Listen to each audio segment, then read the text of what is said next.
Hey friends, welcome back to my channel. It's Kim with Kim's Inspired Life.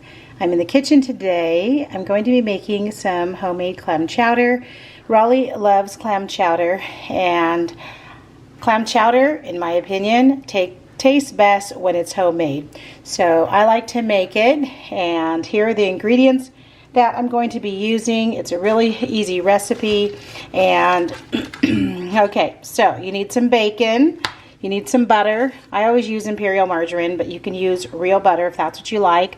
You can put onion in also when you chop up the celery and put the bacon in and start the first process. But I don't use onion because Raleigh doesn't like onion. So you're going to need some garlic. I always use this minced garlic, but of course you can use fresh garlic. You're going to need some flour, right? Because you're going to make kind of like a roux to begin the mixture. And then of course clams, and pretty much this is the only clams for the most part they sell at Vaughn's. So 6.5 ounce, and I have two of these cans of the minced clams. Also going to need some milk and half. So I have the half and half out here, and then when it's time to use the milk, I'll get the milk out of the refrigerator. You need some sort of chicken stock, and this is what I usually have in my kitchen.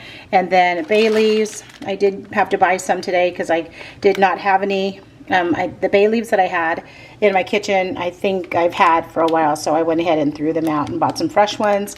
And then salt and pepper, and of course potatoes. I usually use russet potatoes. Dice them up into small chunks. I'm going to use this pot, which I usually use, so you can kind of decide how many potatoes you want. Maybe 5 to 7. If you're using the bigger potatoes, maybe 2 or 3. So you can decide that. So I am going to start cooking the bacon, and while the bacon is cooking, I'll be chopping up the celery. Probably 2 stalks is good, and then some potatoes. So I'll get that going. Okay, the bacon is all done, nice and crispy, very crispy. So of course I'm leaving the drippings from the bacon in the pan. So I have my 2 tablespoons of butter, my garlic and celery. And if you're going to add onion, this would be the time to add your onion as well. I have my flour ready because I will be using that shortly. When all of this is together and mixed, then I'll be adding the flour next.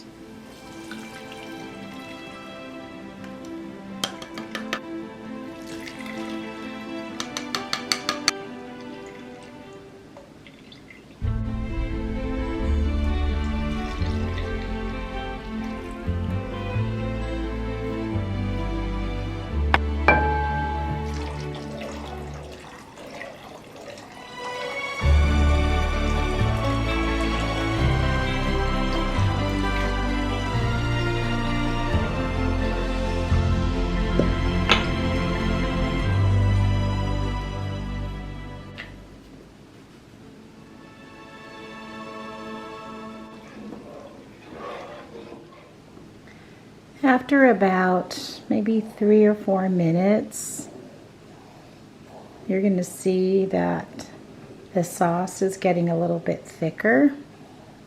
You definitely want to just keep stirring it. Don't let it boil. And then we're going to add the potatoes. And after we add the potatoes, we'll just let it simmer for about 15 minutes or so, just until the potatoes get soft. And when the potatoes are soft, then we're just going to add the half and half and add the clams, and that's it. It'll be ready to serve.